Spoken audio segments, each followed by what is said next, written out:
regular business meeting to order. Today is April 15th at 7 o'clock. And if you would rise for the pledge of allegiance.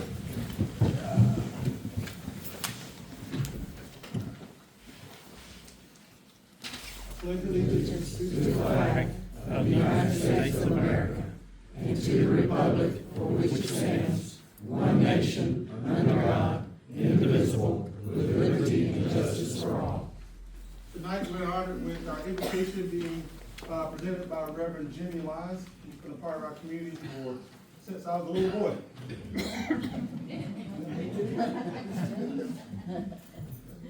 Let us pray. Eternal God, our Father, in the name of your Son Jesus, we come from the presence of the Father. Heads bowed, hearts humble, to thank you for all of your loving kindness. Lord, we thank you for all that you have done or you are doing, and we do thank you for the man for what you're getting ready to do.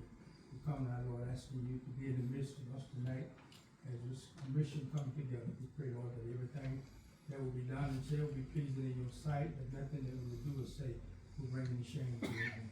Lord, we pray for our country, we pray for our leaders all over this land and country, Lord. You know what we're going through, but we have the assurance that you said in your word that you will never leave us, nor would you forsake us, but you'll be with us always, even to the end of the world. And Lord, we thank you for your faithfulness, because even when we're unfaithful to you, Lord, you still faithful to us. Lord, have your own way here today, Lord, and we pray that everything will be pleasing in your sight. Pray for our nation, our world as a whole, for we all stand in the need of prayer. For it is in Jesus' name we pray, and the people of God say, Amen. Amen. So Judge, is there anything going on that you guys been doing in the church lately, or anything got coming up you want to do? Well, we just got our Easter program coming up on Sunday. I will invite everyone to come and share with us for the preaching and teaching of his word. The Bible says, study to show thyself approved unto God. Workman need not be ashamed of what you're right, divide the word of truth. So we're teaching the truth, because the truth is what's going to make us free. Continue to study the word, stand on the word, because everything is going to pass away. But his word will forever stand. I pray God's blessings upon each and every one of you. Thank you.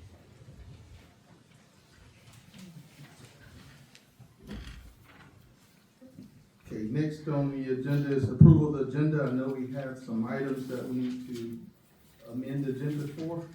I entertain motions. Mr. Chairman, I make a motion to amend the agenda to add the assessment notice, the tax lien for Open Door Property Trust 1, and the employee retirement Charlie Beers. Second. We have a motion by Commissioner Gillis and a second by Commissioner Fletcher. Any discussion? Hearing none, we'll call to the vote. All in favor signify by saying aye. Aye. Opposed, same sign. Motion carries. We will make those under the new business, item number 9, 10, and 11.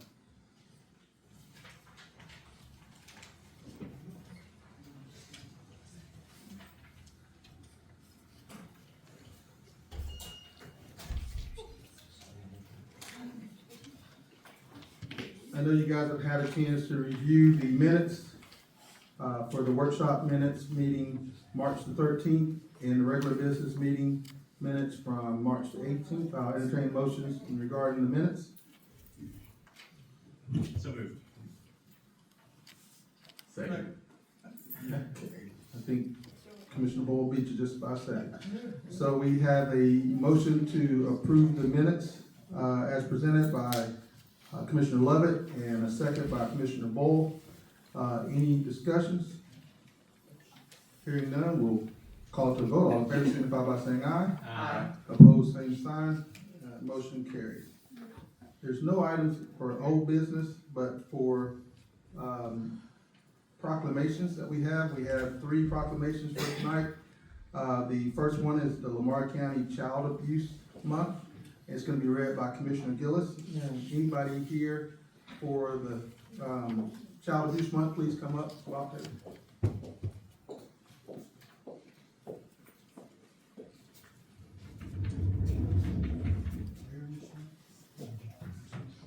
It's Child Abuse Prevention Month.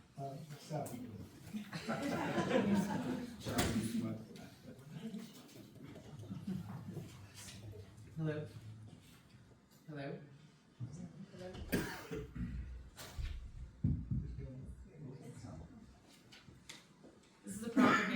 National Child Abuse Prevention Month. Whereas every year, thousands of Georgia children are abused and neglected by their caretakers. And whereas the Division of Family and Children's Services is a state agency whose job it is to step in and protect children from further damage and protect strong families. Whereas Child Protective Service staff in Lamar County are dedicated to meeting the needs of children and improving family life and building a prevention network of individuals dedicated to preventing child abuse and neglect in all its forms. Whereas April is National Child Abuse Prevention Awareness Month. This event raises awareness of the role that caring connections play in strengthening communities. Each year, we encourage local community groups to generate public attention to raise people's awareness of the campaign. Whereas the pinwheels that are on display outside the Lamar County Courthouse this month represent 38 of the substantiated cases of child abuse and neglect in Lamar County in the year of 2024, the purpose of the pinwheels is a reminder to everyone that child abuse and neglect is a serious issue that is around us every day. Now, therefore, help us celebrate the importance of social connections and join our work to strengthen social well-being, a key indicator of overall health and an essential factor in preventing child abuse and neglect. We, the Board of Commissioners of Lamar County, do declare and proclaim the month of April 2025 as Child Abuse Prevention Month in Lamar County and urge all of our citizens to work together to make this year a safer one for children in our community.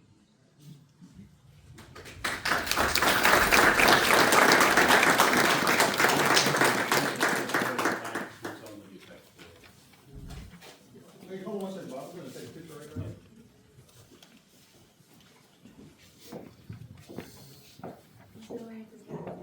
All right, you stay right here. Yeah, the bootleg version.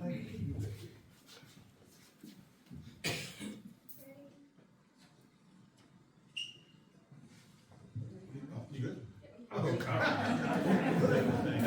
you.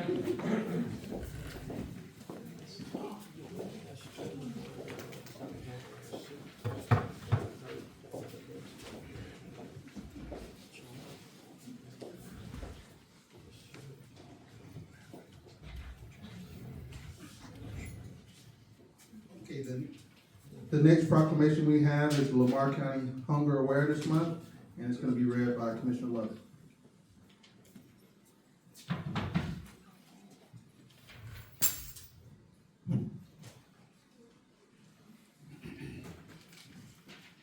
By the Governor of the State of Georgia, proclamation, Senior Hunger Awareness Month.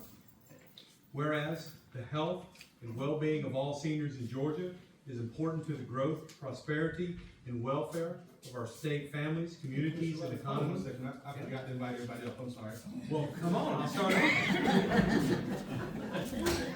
You guys doing okay? I was doing good anyway. I needed some practice.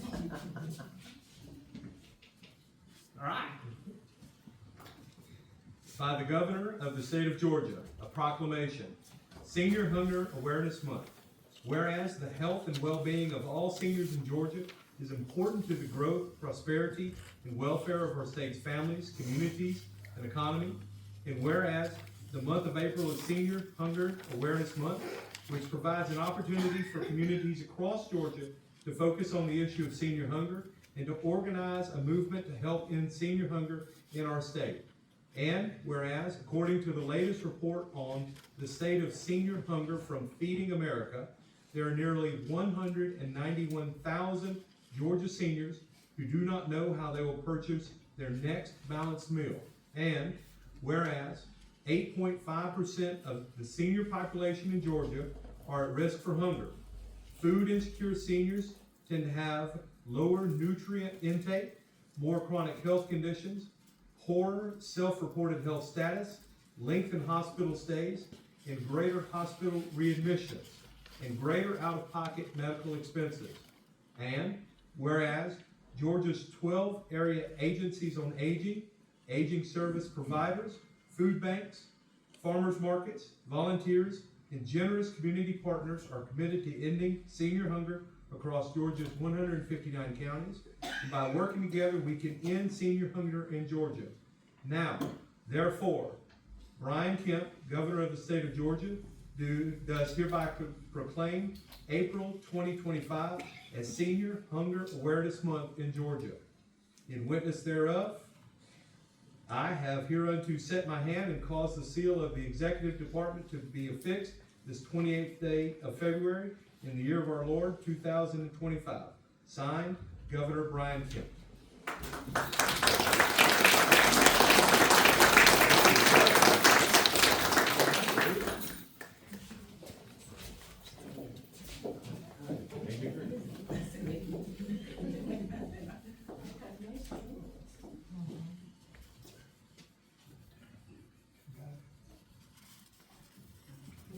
Thank you. I don't appreciate sharing months. I thought y'all said April was my month. It's everybody's month.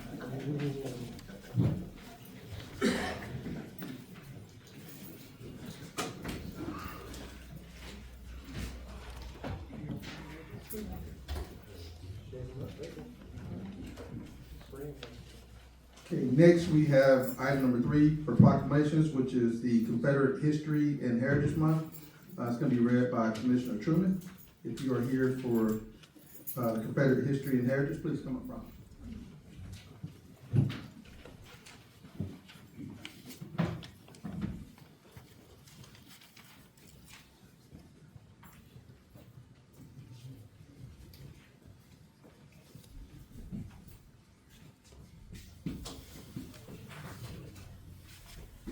Proclamation of Confederate History and Heritage Month, whereas the month of April bears special significance since it marks both the beginning and the ending of the war between the states. Confederate Memorial Day is a time when Georgia honors the estimated 592,000 Confederate servicemen who served in the Southern military, including about 7,500 Georgians who were killed in action, which in today's proportion would amount to a shocking 82,000. Georgia joined the Confederacy in January 1861 when the convention ratified the Ordinance of Secession, and Georgia has long cherished her Confederate history and with great leaders and citizens who made sacrifices on her behalf. And whereas a visit to almost all cemeteries in Georgia revealed the graves of many thousand Georgians who died from the 1860s to the middle part of the 1900s, who had once served in the Southern military forces in defense of their families, homes, and country. Whereas several generations passed until the hardship and destructions of those unhappy times were held over by hard work and the dauntless spirit of survivors of those years. And whereas it is important to reflect upon our state's past and to honor our respect the devotion of our Confederate leaders, soldiers, and citizens who made sacrifices, and to come to a full understanding that the lessons learned yesterday and today will carry us through tomorrow if we carefully, earnestly strive to understand and appreciate our heritage and both opportunities which lie before us. And whereas the Georgia legislature in the 2009 session enacted section 1-4-20 of the official code of Georgia annotated of Georgia, and which encourages activities which commemorate the honor and shared history of the cultural heritage throughout each April during Confederate History and Heritage Month. Now therefore, the Lamar County Commissioners do hereby proclaim April 2025 as Confederate History and Heritage Month, and April 26, 2025 as Confederate Memorial Day, this 15th day of April 2025.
right, so now we're on new business.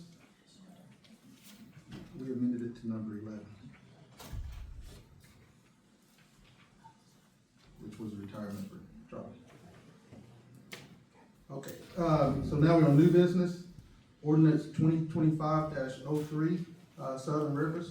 Ms. Spice, would you like to come up, please? We just had a public hearing on this ordinance. This application is from Southern Rivers Energy to rezone property adjacent to their current facilities from AR to M1 to match the zoning of their facilities. We've had 2 public hearings on this. No one has been to either public hearing to speak against this request. The joint planning board met on April 3rd and they recommend approval of this request with some restrictions, that there be no public access from Abbott Road.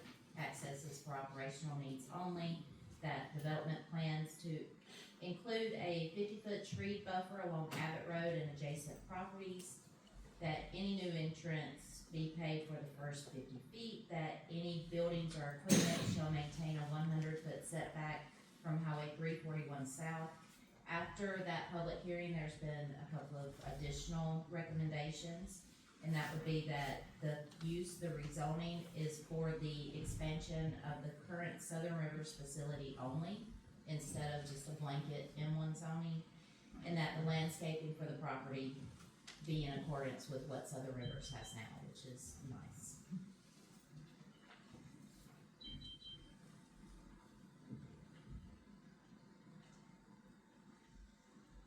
The draft ordinance you have before you should have all those conditions embedded in as draft. All right, any questions for Ms. Spice?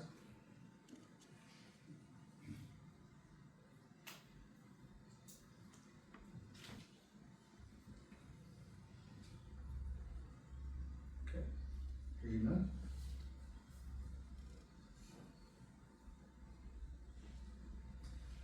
All right, I entertain motions in regards to ordinance 2025-03 Southern Rivers. Mr. Chairman, I make a motion to approve ordinance 2025-03 Southern Rivers with the conditions that Anita just read out and laid out in the ordinance. Second. Okay, we have a motion by Commissioner Gillis and a second by Commissioner Fletcher to approve ordinance 2025-03 with the conditions that were just previously read. Any additional discussion? Hearing none, we call to a vote. All in favor signify by saying aye. Aye. Opposed, same sign. All right, motion carries. Would you like to stay up here, Ms. Spice? Next, we have resolution 2025-07. The safety coordinator. Actually, you want to stay up for that one, I'm sorry. This is a role for you, Carlette. Sean, do you? Just something we have to do for liability insurance. We have an ACCG. This is something we have to have a resolution just to have in front of our books. We got a new book we have to create, so this is a resolution that has to be in the front of that book, the safety book. And Ms. Carlette will serve as our safety coordinator as she has in the past. Any questions, comments? Okay, I entertain motions in regards to resolution 2025-07 for the safety coordinator, Carlette Davison. Mr. Chairman, I make that motion that we approve resolution 2025-07 safety coordinator, naming Carlette Davidson as such. Second. Gotcha, that's fine. So we have a motion by Commissioner Lovett and a second by Commissioner Fletcher to approve resolution 2025-07 for the safety coordinator, naming Carlette Davison. Any discussion or questions? Hearing none, we call to the vote. All in favor signify by saying aye. Aye. Opposed, same sign. Motion carries. All right, and then we're back to Anita. The next item is resolution 2025-08, the Magic Market. This is a variance application. No zoning change, but the current storefront has future expansion plans. One of those plans include fueling station. Our current requirements for underground tanks are that they be at least 30 feet from the adjoining property line.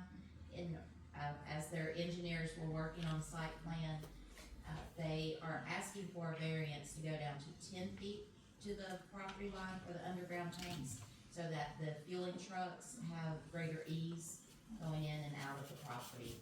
We've also had 2 public hearings for this. No one from the public had anything to say about it. There was no comments.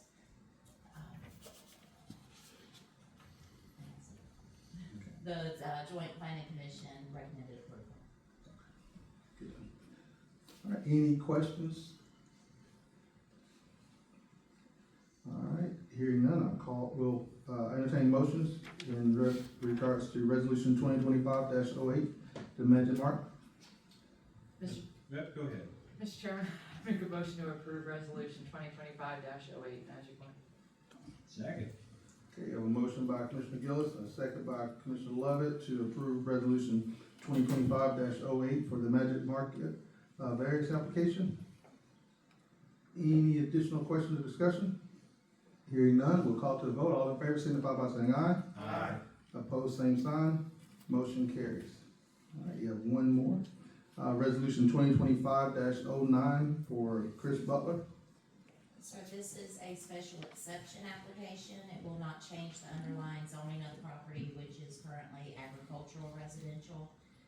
Mr. Butler has applied to be able to prepare and sell food from his property. The property already contains a licensed daycare center and a caterer's kitchen that are both inspected by the state and is very well run. We've had 2 public hearings. No one from the public came to speak against the application, but I have been contacted by 2 of the neighbors individually to say they support the application. At our second public hearing that happened this evening, it was suggested that there be hours of operation imposed between 7 a.m. and 7 p.m. and the applicant approved that.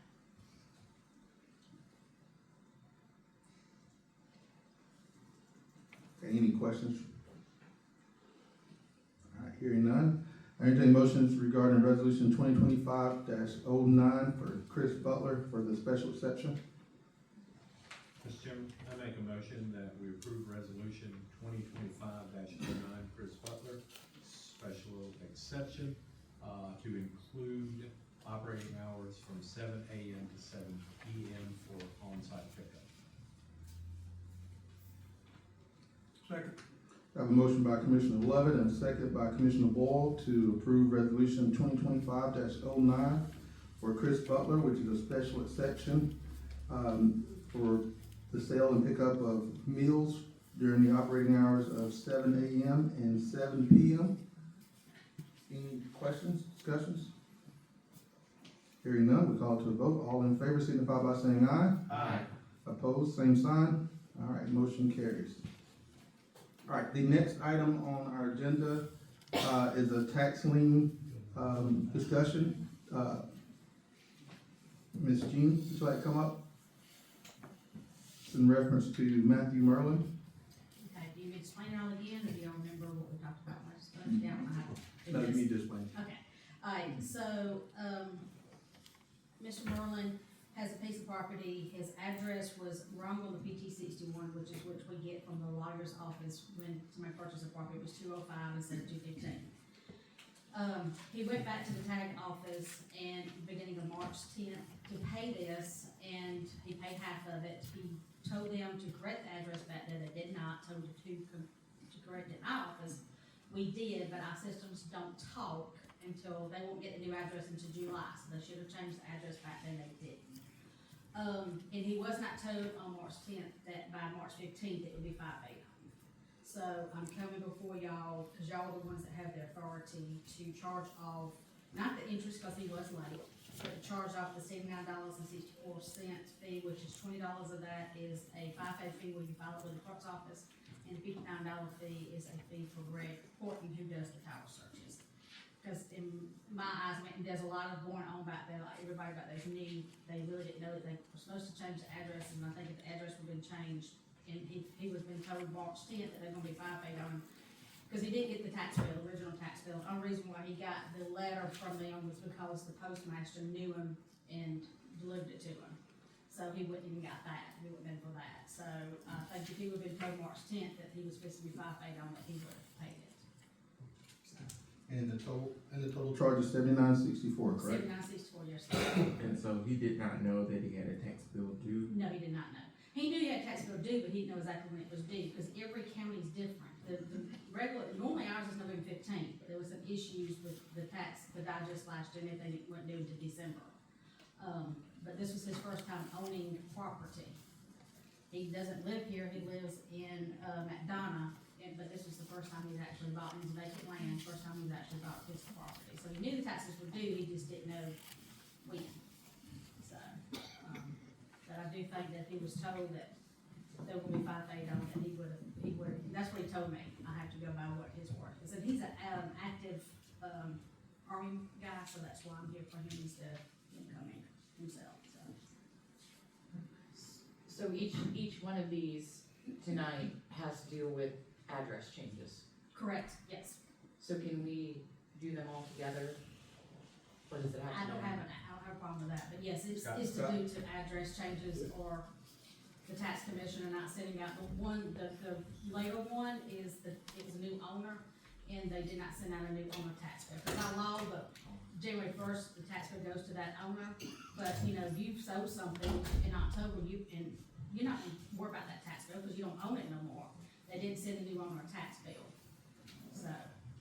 Okay, and Scott, I saw the head nod that we can add them all together. So the second would be Stephanie Crawford, 183 Midway Road. And the last one would be Open Door Property Trust 1, as well. And I Yes. know, okay, just wanna make sure we get it on record, all three of them. All three of them. And And Commissioner it's Love, all you had a question? $79.64 on each piece. And what is that fee? Okay, the $20 is a fee for what we call And 5A. what's the 79.64? The $79.64, $20 of it goes to the clerk court, when she has to file 5A, and then $59 fee is for Greg Court to send out a bill, I to got send you. out a letter. What are we calling that? 5A, 5A. mm-hmm, I say, so you're asking for a waiving of 5A. correct, yes, yes. And all of these have been taken off the April 15th list, because they are gonna pay them. That way we won't have additional charges from Greg Horton, who does the title searching for the commissioner's office. I made sure Charlotte pulled them off, And so. you already have something written up to motion? No. Okay. You want me to do? Okay. Can I have a parcel? Sir? Can I have the parcel number? 039-043. Yep. 088-050. Yep. Colette has the other one, she took my That's paper. correct.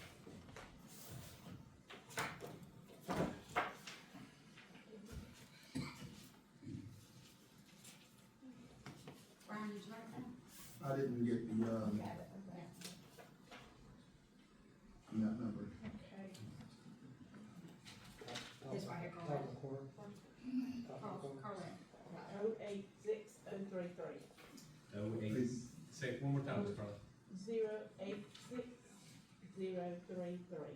Thank you, ma'am. Thank you, ma'am.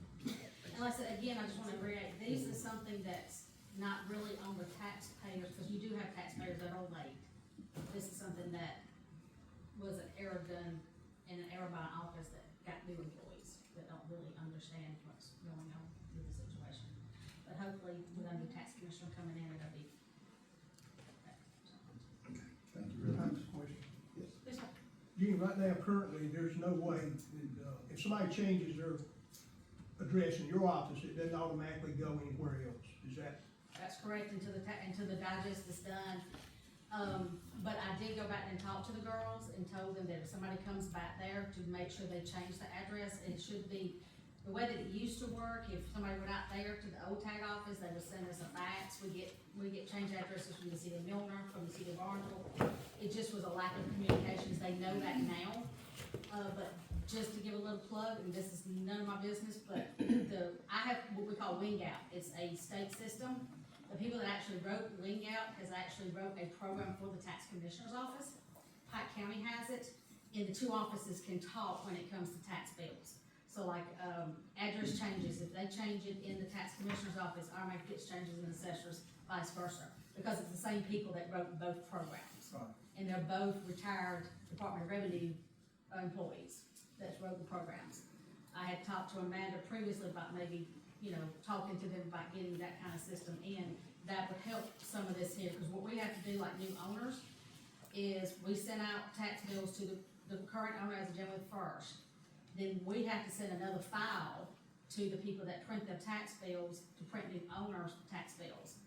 I don't like doing that because sometimes you got new values and things like that, but that's how that goes to Manatron, whoever they use, I don't know who they use now. But if we can maybe get the two systems to talk, it would make it a lot easier. But as of right now, they do know that if address needs to be changed, they can change it back then and let us know too. Any other questions? Ms. Jean? All right. Hearing none, I entertain motions in reference to waiving of the FIFA for parcel number 088-050-039-043 and 086-033. I'm just gonna go with so moved. You did great. Easy enough. All right, so moved by Commissioner Lovett. We have a motion. Do we have a second? Second. Okay, we have a motion by Commissioner Lovett and a second by Commissioner Gillis to approve the waiving of the FIFA for parcel number 088-050-039-043 and 086-033. Any additional discussion? Hearing none, we'll call to the vote. All in favor signify by saying aye. Aye. Opposed, same sign. Motion carries. Thank you. We need to get a car moved. Some young lady can't get into her car. Actually, she's the elderly lady, a black Toyota SUV with a Fayette County tag. Black Toyota SUV with Fayette County tag. Thank you. Thank you, sorry. I was gonna make mention of your golf course, your golf tournament tomorrow, but maybe not, Sheriff. We're not gonna meet like that. You've been waiting like 10 minutes. I'll let you finish your motion. We're good. All right, the next item is number 7 on the agenda. It's the budget amendment for operating contingency fund. Mr. Townsend? Yes, sir. Well, we approved, when the board approved the 2025 budget, I actually put about $125,000 in our contingency fund, and I have to come back to the board to ask y'all to move it for 2 positions. One is in the fire department, which is the fire inspector, which y'all approved last month, and then the code enforcement and planning and development. And the total we're gonna move out of contingency is $94,412. And that's with salaries, group insurance, FICA, Medicare, any kind of fees that they put on that sheet when we approved it last month.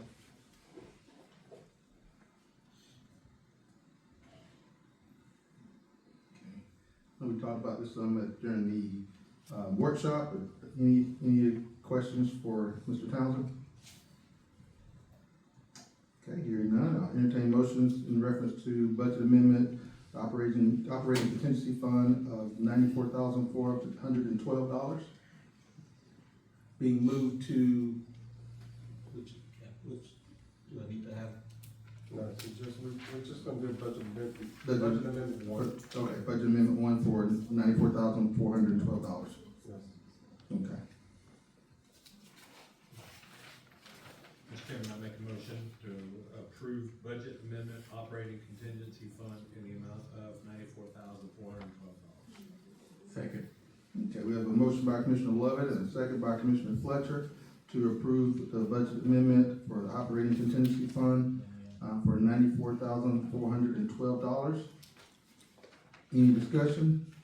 Hearing none, we'll call to the vote. All in favor signify by saying aye. Aye. Opposed, same sign. Motion carries.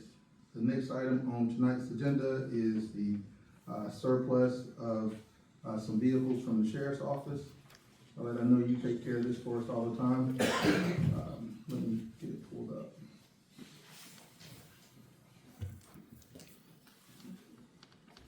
Okay, it's a 1999 Ford F-250. Last four, I guess, of the VIN is at 8954. Right. And a 2001 Chevy Tahoe, also from the sheriff's office. Last four of the VIN is 5655. Right. and this will remove it from our insurance policy. From the insurance policy, if it's in parts, they're old and worn out. Okay, any questions for Ms. Carlett in reference to, this April surplus vehicles?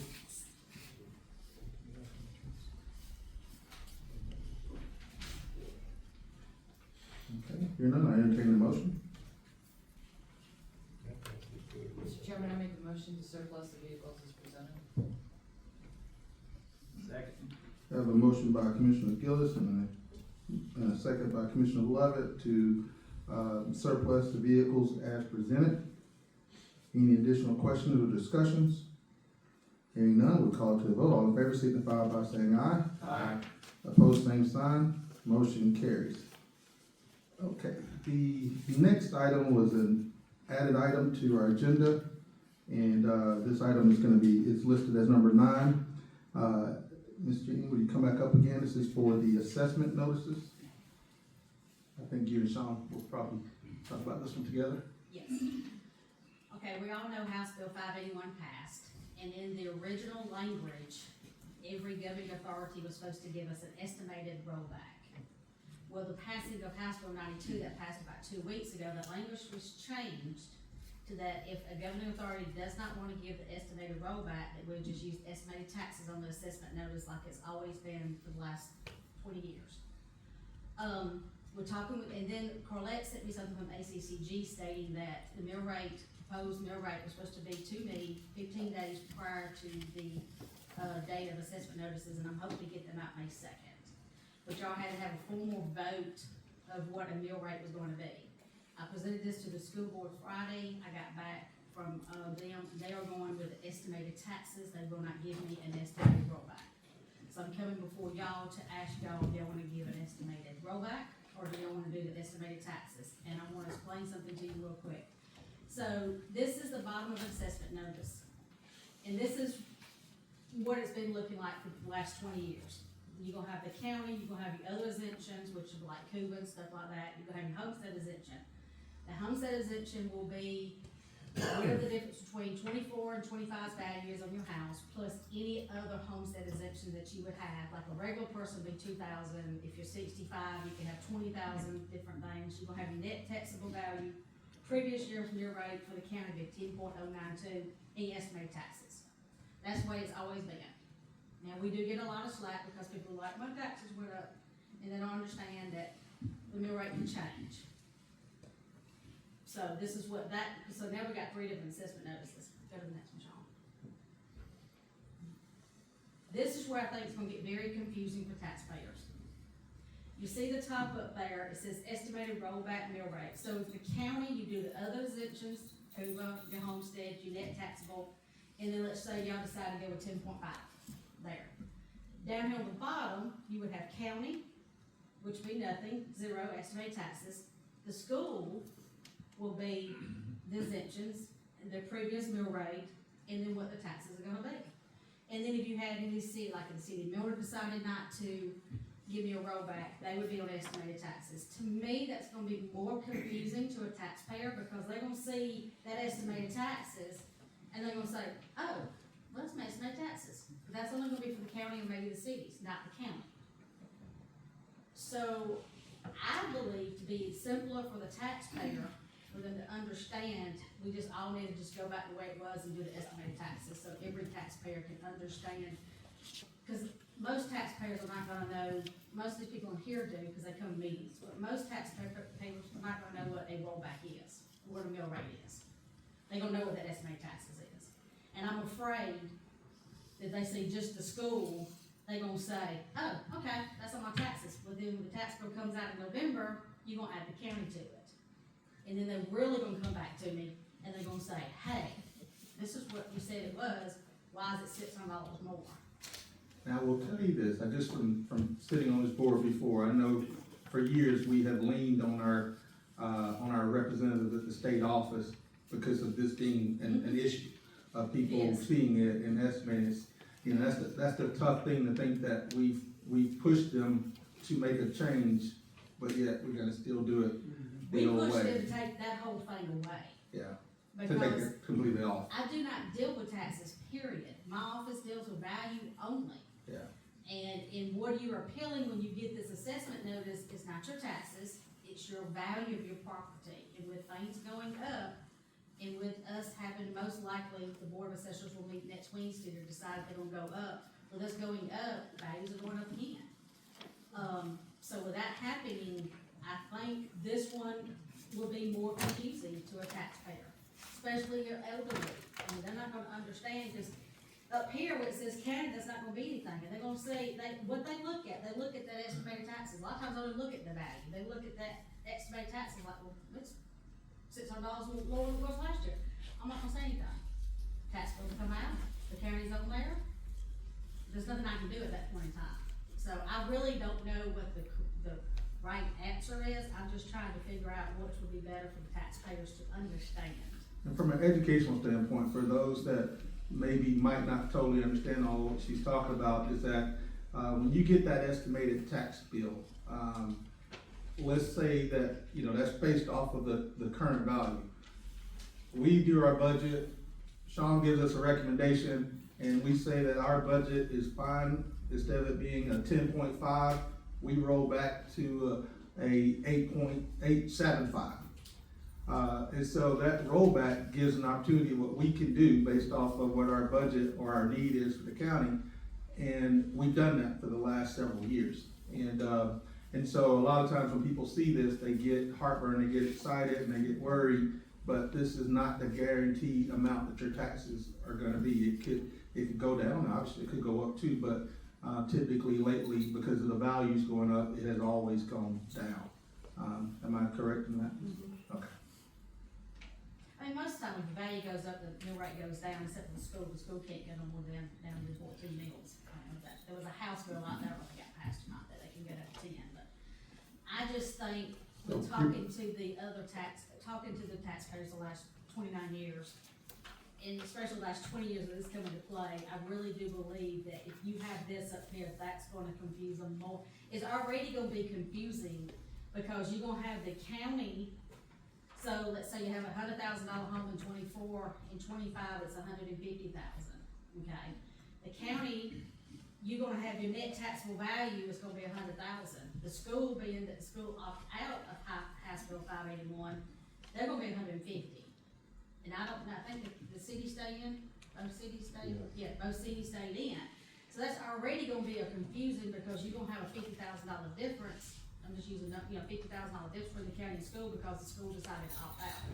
Then you're gonna throw this in with the estimated rollback up there, and then the estimated taxes for it's gonna be a confusing anyway, but I guess the better we can get it to, where we can explain it to them, they can understand, the better I think the taxpayers will be.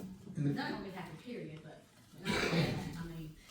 And that's one thing that we're blessed with. You have years of experience with this, and so your recommendation is that we leave it with the estimated tax. I think so, yes, sir. I spoke with my Board of Assessors, and that's what they would lean in for too. It's, what is it, you go with the devil you know, and not the devil you don't. And we know what the estimated taxes does, we know that, we've been dealing with that, so, my whole thing was, I was hoping they were gonna take all this out, but they didn't. So we need to lean on them a little harder, okay? Yeah, so, I don't believe, do they need a vote if they're not going to? You believe they need to? Let's just Okay. go ahead and click, Okay. let's It just go didn't ahead really and say, did it? It didn't really say. It didn't but really I think say, it was but- implied. Yeah, I think the school voted on just going with the estimated. Because I mean, it will tell you here that the filing authority did not provide the certified estimated, so it's gonna say on it that y'all didn't do that. That's something, that is a little different than the little writing, but they're not gonna really read that, they're gonna read that estimated taxes, so. Any additional questions for Ms. Haddon? Okay, hearing none. I entertain motions in reference to the assessment notices. Mr. Chairman, I make a motion that we leave the assessment notices as is, using the estimated tax instead of the estimated rollback or merger. Second. I have a motion by Commissioner Gillis and a second by Commissioner Lovett to leave the assessment notice as it was. with the recommended estimated tax and not the rollback. Any discussion? Hearing none, we call to the vote. All in favor signify by saying aye. Aye. Opposed, same sign. Motion carries. Thank you. Take care of that. And Carlette, thank you for your help with that too. All right, so the last item on the agenda that we added as an amendment, it's exciting that we get a chance to do this. This morning I had the pleasure to go down to Monroe County to their commissioner meeting. One of the gentlemen, you've heard us mention his name before, Barry, that works out at Vulcan. He just retired 40 years with the volunteer fire department down in Monroe County, and I went down to be there for that. And anytime, and their chairman stood up and said the same thing I'm saying to you. When you have an employee that have dedicated, their work to our community, it's always great to be able to recognize them, especially when you have employees like the one that we're recognizing tonight. So I won't steal the thunder. I'll let you do this, Sean, and I didn't know I had thunder. and lightning. All right, we're recognizing Charlie Peters tonight. He's got 15 years and 6 months of service with the county. He has been our animal control sign with Public Works, and he's done a really great job. So he decided he was gonna retire with us last month, so I would like to honor him with a little plaque and what's according to our code. So if you come up, Mr. Charlie.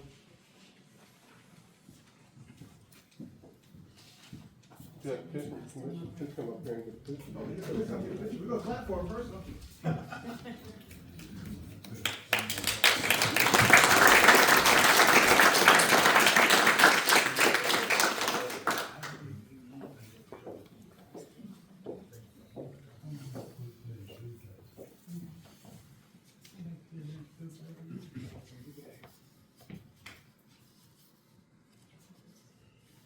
Thank you, Charlie. Enjoy your retirement. Hey, we'll bring him back. He's not going to retire.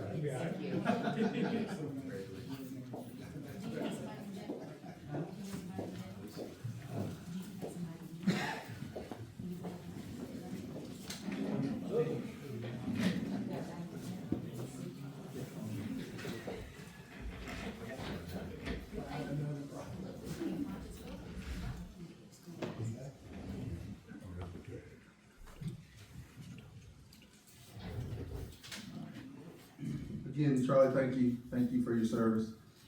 15 years, 6 months, that's a long time, thank you. All right, the next item on our agenda for the night is the administrator's report. Mr. Townsend? All right. Just try to get right into it.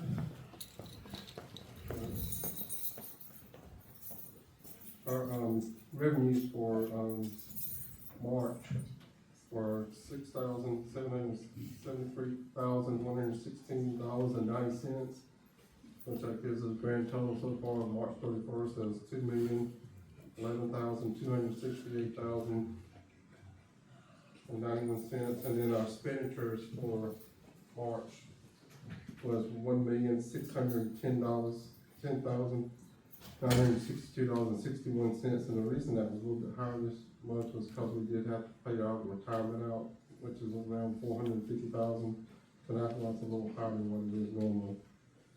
So our total right now is $3,710,713.29. And right now, my cash flow is a little bit off. I was thinking the auditors would have in place so far so we can move our NIG money from, we collected that last year and being able to book it into March, but we're gonna be able to put it in April, so that's gonna come right back up next month. So I just wanted to give y'all a heads up on that. So, all right, general fund cash right now is $4,078,638.55. And our special revenue funds, which is $28,266.58. And our capital project funds right now is $2,897,599.12. And our debt service is $3,395,656.23, which right now gives us a grand total of $2,400,460.48. All right, I was kind of excited this month to be able to close out the animal shelter, so that's something we've been having this chart for a good while. We had a grand opening this past weekend. I know all the commissioners were there, and it was a great grand opening. Just to let you know, we are still addressing some closeout items for the contract, so that will be coming up. Going down to the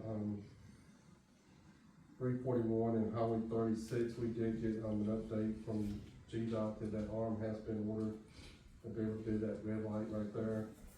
And then there's an RFP that we're gonna be doing to try to coincide with the, partner with them. But they're gonna do an arc cut right there, and then we're gonna try to do that curve and take Atlanta Street where it's not veering into the, highway, and being able to do that. So there was a culvert right there we had to do a little bit of design on, so we've been waiting for Georgia DOT and EXP to work out those design details. And then, got a couple other projects we're working on. We've got working with some property owners and trying to work out some construction easements for that, so we'll be able to submit our erosion plan. So still trying to work with some of those citizens up there. Right now our loss collection was $147,402.24. Our SPLOS 4 was $258,618.26, and our T-SPLOS collection was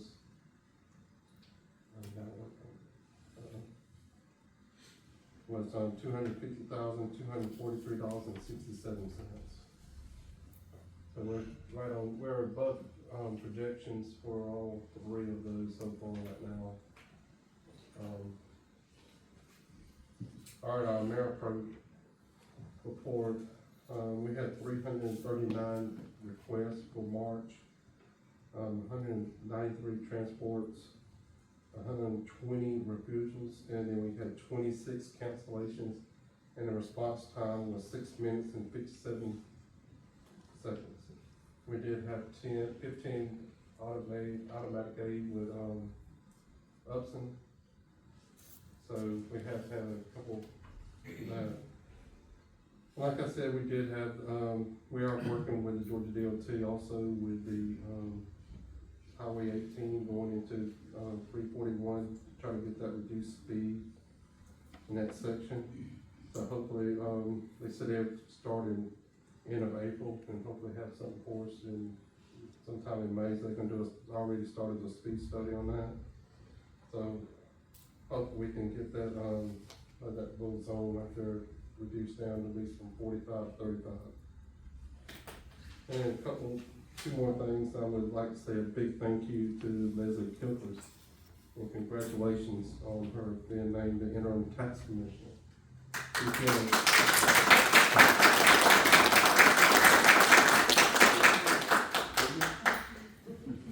She has been, for the last 10 years I've worked with her, and she has been a very massive part of our staff. For that 10 years, she's helped me and Carlette and many others get where we need to be, and she has put us on where we are right now. So I really want to thank her, and good luck, and congratulations. If, like I said, when you're in a new role, if you need anything from me, you know where I'm at. My door is always open, so just want to make sure. And then my last one is just, with everything going on, I would just like to thank Manny Gomez. I mean, she did step down, but she's been with the tax office since she was 18, so I want to thank her for her service. She's the tax commissioner's office, so we just want to continue to pray for her. And that's all I have tonight, if y'all have any questions. And Sean, actually, let's go ahead and meet that into A moment of silence for Amanda Gomez.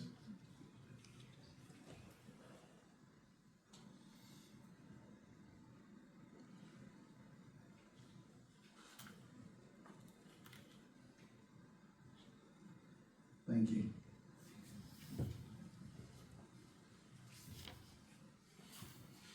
All right, so one thing I will add, because I just saw it, and I do apologize for those of you who know James Rigdon, he's always here for everything, and he sent me a message just now and said he didn't realize that we were gonna recognize Charlie tonight, or he would have been here. He knew we were talking about it, but he didn't know it was on the agenda, so, he sends his apology that he wasn't here, and, but we all know he's usually at everything.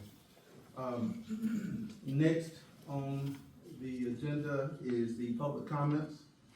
We have 3 signed up. Ms. Diane Perry.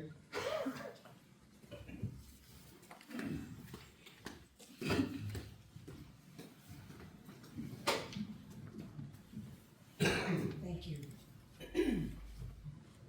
As a representative for several members of the Lamar County Senior Center, I'd like to thank Commissioner Jason Lovett for getting several of the issues handled at the Senior Center.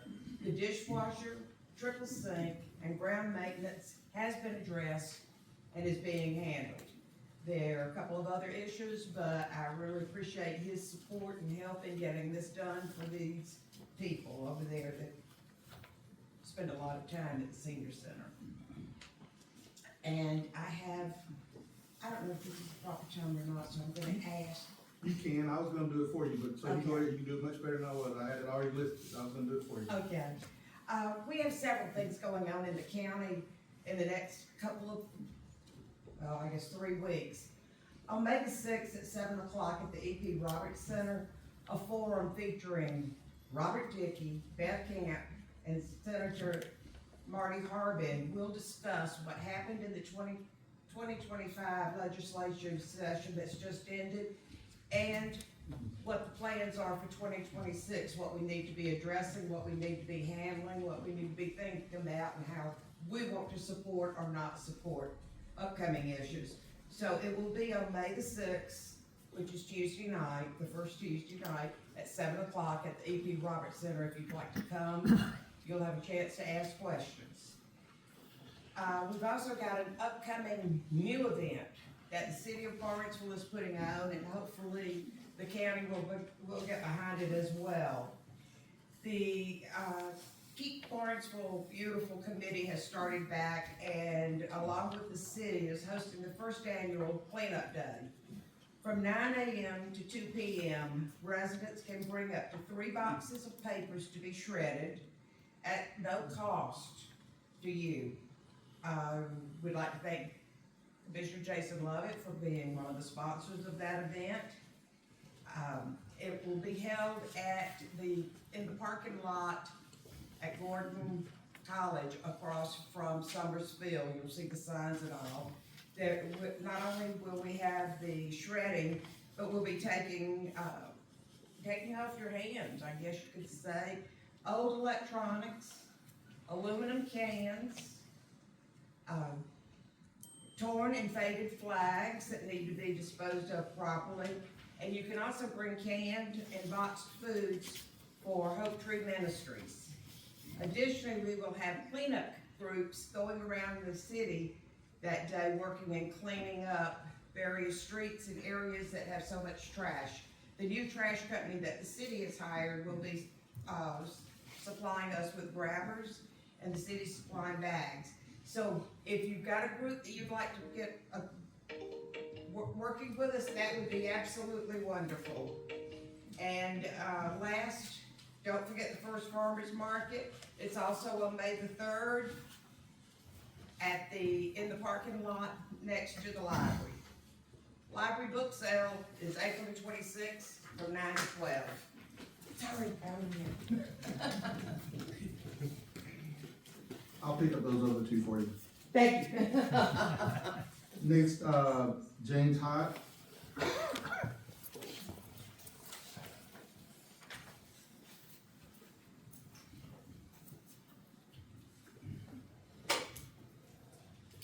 Good evening, Several weeks back, I called my commissioner only to learn that this body had no intention of filing a protest to the December meeting of the LCRSWA board meeting, which was held in violation of the Georgia Open Meetings Act. The law gives 90 days to file a protest of an illegal meeting, and it was about day 85 when I spoke to my commissioner. So I hurried up and filed a motion for joinder and a petition to nullify. This has nothing to do with the federal lawsuits that we're engaged in. This has everything to do with protecting the citizens of the county from a rogue SWA board. The board tried to seat a sixth member, giving the city of Milner a distinct advantage and biased opinion over the members from the county who are trying to clean this mess up. To let this go unanswered was unconscionable and was yet another example of the ineptitude of our conflict council. Council who has amassed what I would guess to be in excess of $30,000 or more at this point to answer one single simple question. My understanding now is that she was actually given a long-term contract. No contract was ever mentioned, ever voted on, ever passed. Additional services were never proposed, discussed, motioned, or passed. No one had the authority to offer an extended, lucrative contract to this so-called conflict council. So here we are, almost a year and a half, and tens of thousands of dollars later, and we still have no answer from this council. Because this attorney has failed to provide you with a timely and legally sound answer to one simple question, we fooled around and gotten embroiled in needless and ridiculous litigation at the federal level. All the while letting the SWA continue to carry on with no accountability for the years it will take to resolve this through the courts, which was and is exactly their plan. It is incumbent on this body to follow your own actions, your own motion, your own votes, and demand that Amy Cowan produce a written legal opinion to the one question she was hired to answer.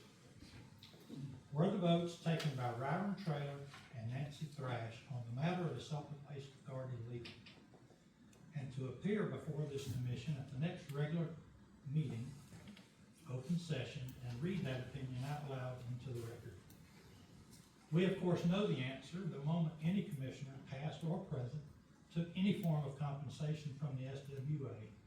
They were and are immediately barred from taking any official action as a commissioner on any measure pertaining to the SWA. That's the law. Maybe we believe that not hearing it from conflict counsel somehow makes a difference. It does not. The actions Ryron and Nancy took were illegal. They're non-binding, and not having that answer in a timely fashion is a direct result of where we are here today. And conflict counsel needs to answer for that. Thank you. Okay, the next person is Donald Hartman.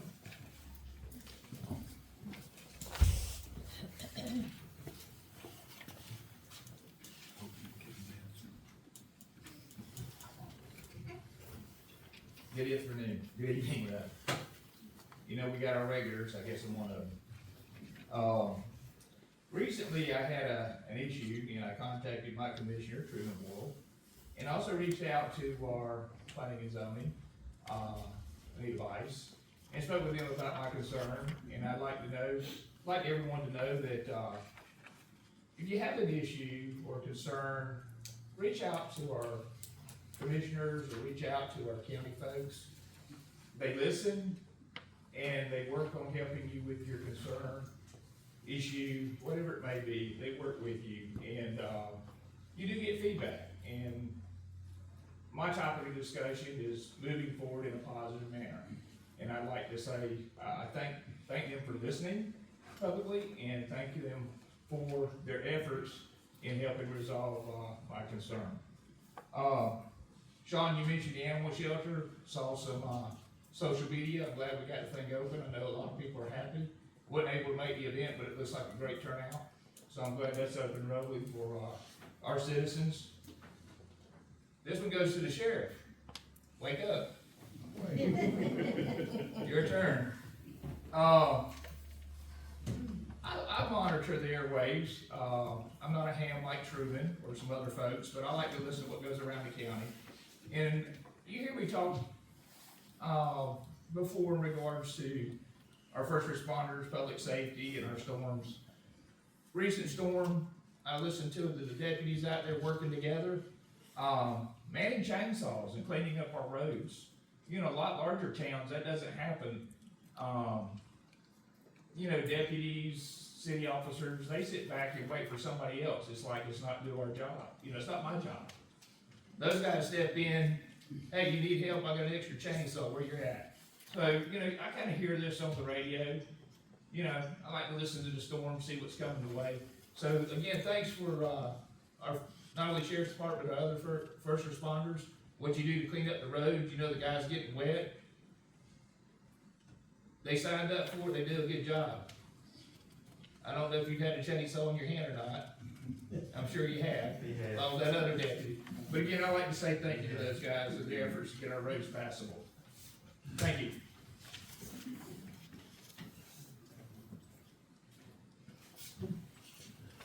That's the end of our public comments. We'll move to roundtable. Commissioner Fletcher. Commissioner Love. Yes, sir, I've got a few things. First off, Miss Diane, thank you so much for the compliment on the senior center, but literally I just passed everything to Sean, so Sean, that was all Sean. That's all you do. You both get credit there. Well, thank you. We'll pass on to Jim that it got done, so that's an awesome thing. I see lots of people that I saw this weekend at the animal shelter. Sean, tremendous job. You know, once again, thank you. Thank you for what you pulled off over there. And then several people got our flyer for Tired of Tires. So we have received as a county a brace grant that's going to allow us to do some tire recycling. I know that you've already seen it in the newspaper. That is going to happen not this Friday, but next Friday, which is April 25th from 2 to 6, Saturday from 8 to 6, and Sunday from 2 to 6. It's going to happen at the county road department. If you've got up to 8 tires without rims, bring them. We're going to fill the trailer full and continue the good work that Ms. Diane's also a part of beautifying our community. So please remember to participate in that. Thank you, sir. All right, Commissioner Gillis. I just wanted to thank everybody for the turnout for the animal shelter. That was great. It came together very well. And now the animal shelter is looking for volunteers. So if anybody would like to volunteer, please go to the animal shelter and sign up. No, sir, I don't have that. Sean, do you have anything else? Carlette? Scott? Do you have a reason for executive session tonight that I'm unaware of? No, that I'm aware of. All right, I'll do the last comments. First one, you guys know we've been pushing this animal shelter for 10 years. And at times it seemed like it was gonna die on the vine. And from multiple votes, from multiple commission groups, from split decisions and so on, and it happened. And it was a great event and the turnout was incredible. I tell you, I am so proud of our staff, Sean and James and Tyler, all the work they put in, but I'm also proud of Tom Wellner because I had lunch with Fred on a weekly basis for almost a little over a year discussing that animal shelter. And in his last week of his life, he told me, he said, Ryan, I've done, all my work is done. He said, I'm turning it over to Tom, and Tom's gonna carry this thing across the finish line. And if any of you have ever built anything before, I remember building our house in United, and one of my buddies who was a builder said, there's no way you're gonna build it for that amount of money, and you're gonna run out before you get to the end. And it was stressful the entire 6 months. When we went into building this animal shelter, Sean and I looked, and several other commissioners like, what are we doing building an animal shelter, and we're still, you know, $150,000 away from the amount that we need to finish it. And I called up Tom, he came in, he said, consider it done. We're gonna make this animal shelter happen. And he went out and a lot of money he donated, but also he went out to the community and raised more than that to get it done. So he definitely deserves a round of applause for the work that he did.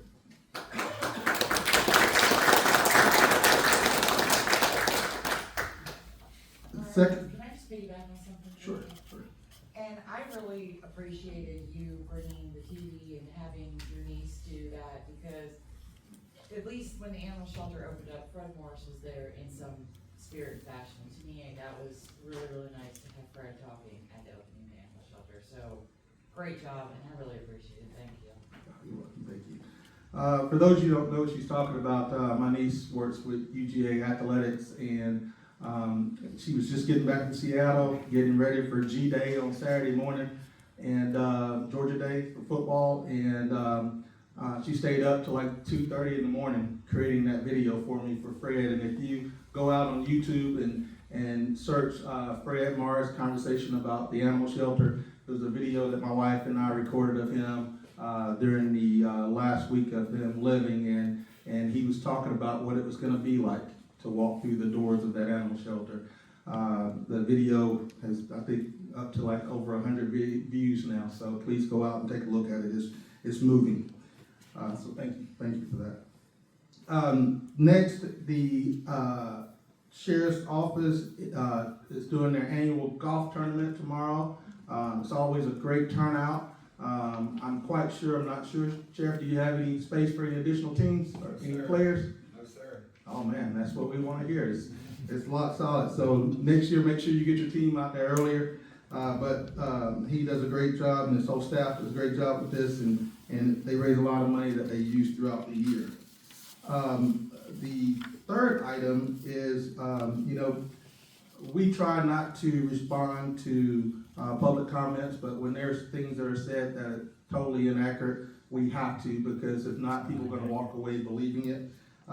So I'll be the one to make sure that I say that Amy Cowan has not received an extended contract. That's totally inaccurate information. The same contract she's had before serving as conflict counsel is the same one that we're currently operating under. Outside of that, Jason did get the tires, but the one thing that Ms. Perry didn't get a chance to mention, oh, you did. Oh, okay, here, the Friends of the Library. You guys probably see this in your seat. As you guys know, a lot of communities talk about reading literacy. If you go out and we had a presentation not too long ago that was done by Carl Vinson that was talking about the literacy rate in Lamar County, which is very, very, very low. It actually mentioned in that article, in that report, 3rd grade level.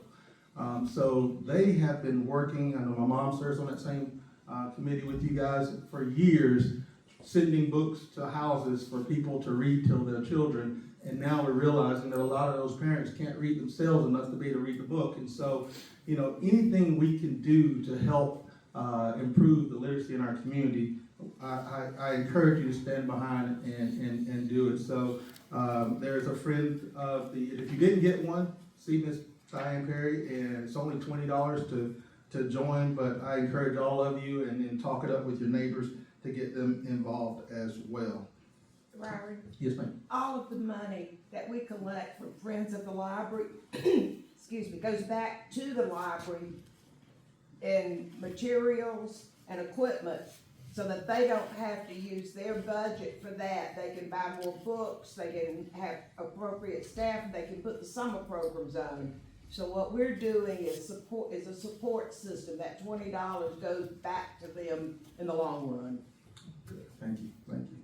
All right, and outside of that, thank you so much for coming today. I know I see some faces out there that we haven't seen in a long time, but you guys are troopers. You come every week, every month, and if you're not here every month, you're here every other month, and we do appreciate you guys coming out, and I think Mr. Hartman mentioned a few moments ago, if you have questions or anything that you need help with, please don't hesitate to reach out to your commissioner. Obviously, I'm here as well for the whole county, but then also our staff we have one of the best staffs around. Sean mentioned a few moments ago, when Leslie got, nominated and received this opportunity, she's been with the county 15 years. You know, Jeannie, how long have you been with the county? 15 years. We have a wealth of knowledge here, and obviously you guys know with Ms. Bice and then James Rigdon. So please, if you have anything that's burning in your heart that you think, hey, you know, maybe I want to get an answer to, maybe it's something that we simply tell you that we can't do. It's not something we can change right now, but sometimes you get that one. I know I mentioned it for you last time, Mr. Hartman, but I will be the first to say when we were able to turn around and sell all that equipment out there, that you've been driving by, going home looking at for all these years, and even when I was visiting my friends down the road from you looking at for years, and then we were able to sell it and almost make $90,000. I mean, thank you so much for making that suggestion. So things like that are diamond in the rough, and that's what our community is all about. So with that being said, I will entertain motions to adjourn. So we have a motion by Commissioner Fletcher. Second. And a second by Commissioner Gillis. All in favor, signify by saying aye. Aye. Opposed, same sign. Motion carried. I like happy days.